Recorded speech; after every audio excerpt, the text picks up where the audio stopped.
Amazing. And all of those fans so enjoying this Ferrari show. Yes, you're on TV. Hello, how are you? And of course, these are all GT cars, great too. And the F1 cars we're gonna hear are with the previous V8 engine making a little more noise than the current generation, and people absolutely love that too. Okay, so what do we have out here now, Marco Cortese? The most successful GT car from the Ferrari package ever. The 458 GT car that you can see there. And we've got some great drivers out there to drive these GT cars for you. And many of them have been on air with us during the course of the weekend as well. We've got Giancarlo Fisichella and Tony Villander and Davide Rigon and James Collado and Olivia Beretta and Jimmy Bruni and Andrea Bertolini as well. All out there. All the GT competizione drivers, and I spoke to all of them. They were all really happy to be here. And we are seeing the two cars that take part in the FIA WEC Championship, the 458 GTE cars, a car that basically changed the game a bit and won so many races, and it was so successful not only in this particular version, but also the cars that went to the customers for example, the GTE amateur class. And the great thing about this car is that as being successful both in the works operation and in the satellite operations with private drivers, and that it's really a demonstration of how good the design was initially. This car, over the course of its career, has achieved over 600 podiums. That's how brilliant this car is. It's something that blows your mind. It's even difficult to conceive how to put together 600 podiums. I know. And is, by some measure, the most successful GT car that Ferrari have ever produced. What a machine the 458 is. A lot of them have been produced. It's been successful in GT3 version 2. It has been winning until very late, actually, in the season. Won races this year, and was developed well. It's very close actually to the GTE version, and the results come also in GT3 championships. We have now Villander and Fisichella. Fisichella coming back from the US, is racing in the United States of America in the IMSA series. Positive season for him. He got some success. Difficult moments too, and he's now back. Of course, he wants his new weapon. Yes. So that phenomenal car then, which again sounds as good as it looks. Really, it does. Around this Mugello circuit. This is part of the Ferrari show. It's all part of the finale Mondiali weekend. It's a phenomenal weekend, and I have to say it's made even more special and even better by the fact that we are blessed with glorious weather here at Mugello this weekend, allowing these drivers to push the cars. And we've seen some phenomenal racing across the finale Mondiali weekend, and this is always something really interesting when they're in for their pit stops, which are crucial in the races, aren't they? Yeah, of course, especially in endurance racing, because there are so many of them over 6 hours or over 24 hours. And now we have the 71 here, is waving at the crowd. We have Davide Rigon and James Collado. They are the new breed of Ferrari. Yes. Young drivers. It's very good to see young and talented drivers finding their place in professional motor racing. They are still in contention actually for the World Championship. Tiny chance though, but they will do everything they possibly can to rob out the title. And may I say, leading the Constructors' Championship. Yeah, of course. And that's an even further confirmation of how good that car, this car was. Can I just pick up on a point you made there, Marco? I first met James Collado as a single-seater racer back in the UK in 2008, 2009. What he's confirmed is that you can build a very good and successful career as a GT racer.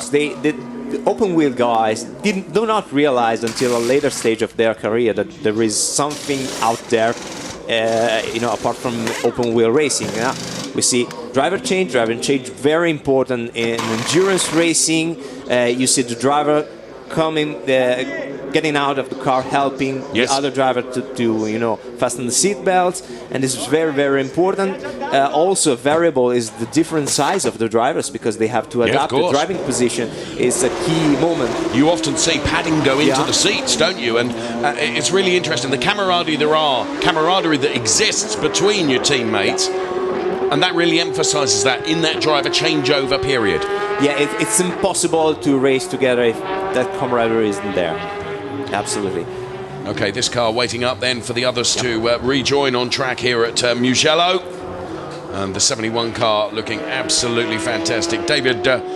Rigon and James Collado, as you quite rightly say, sort of the new breed, aren't they, of both super people and super talented drivers. David is so humble, and he is now working almost full-time for Ferrari. He drives in the F1 simulator. They help the factory to develop the simulator, and he's so important. He's so well introduced in the machine, and he's humble, he's happy, and after the struggles he had in his open wheel career and in his rise to the top, and it puts everything in perspective to see him having a professional career chance with a Ferrari.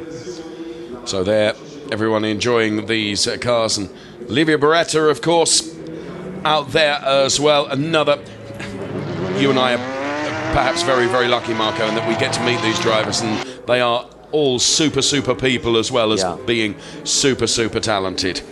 Yeah, a little bit of season for Olivier in the World Challenge, in American World Challenge, but he did great.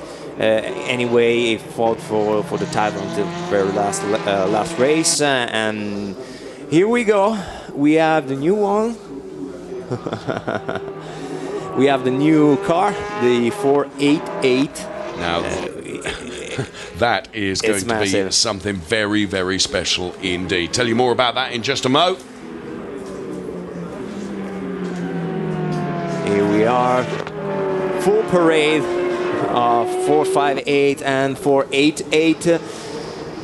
It was unveiled here at Mugello officially, and it's we have great hopes for this car. Completely new concept in terms of the engine turbocharged. It's following the current progression. A lot of cars and sports cars moving to a turbo engine. Ferrari stayed in the ballpark, of course, and they delivered this 3.9 turbo race.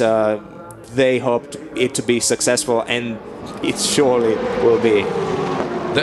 The last time that we had a turbo Ferrari was the F40. You'll know better than me. Yeah, and it was maybe one of the favorite cars of the people.